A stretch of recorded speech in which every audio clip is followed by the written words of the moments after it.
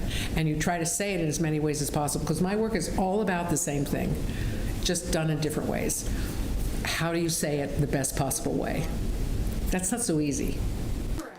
Alan uses unconventional materials in her art, such as rusted bottle caps and old moving blankets. Her work questions history, giving voices to her Native American heritage.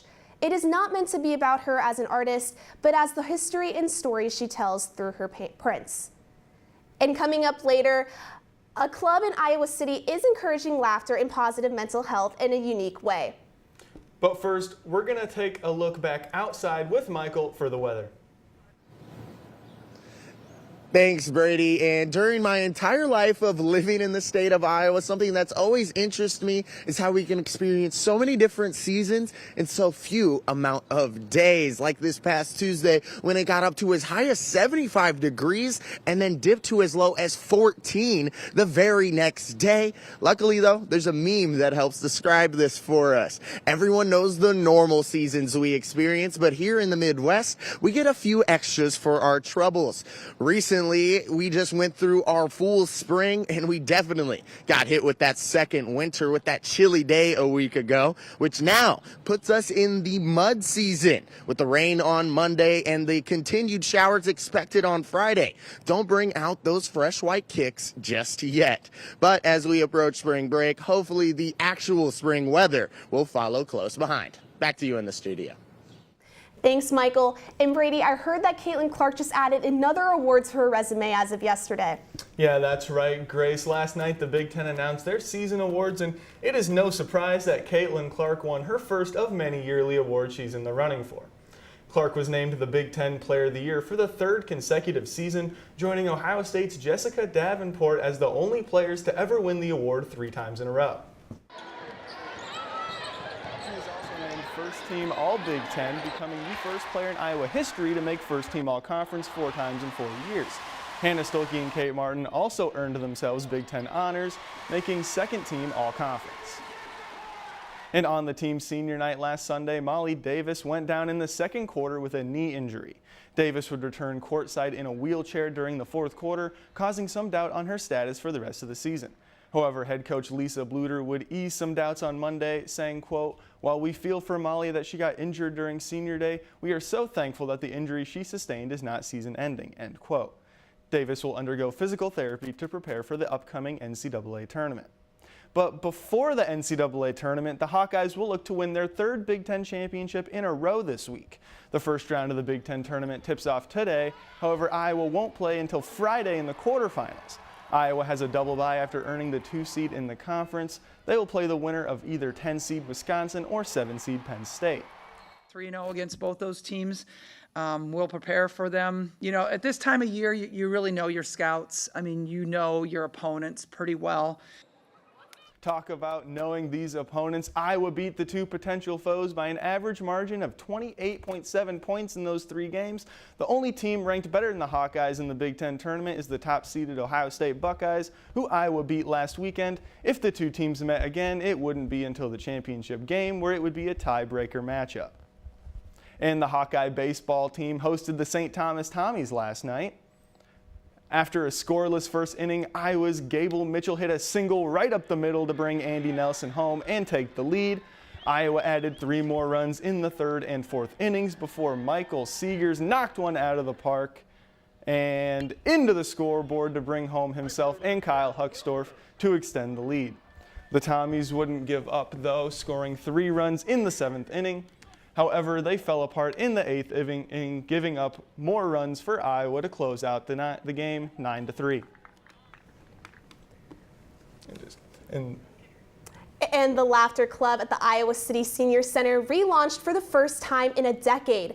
Members participate in facial warm-ups and act out imaginary scenarios while the rest of the group cheers. This encourages laughter without a punchline and acts as an alternative form to therapy. Thank you for joining us online or listening to KRUI 89.7 FM. We are here live on Monday, Wednesday, and Friday at 8:30 a.m. From Michael Merrick, Brady Barrett, and I'm Grace Lathrop. See you again on Friday morning right here on DITV.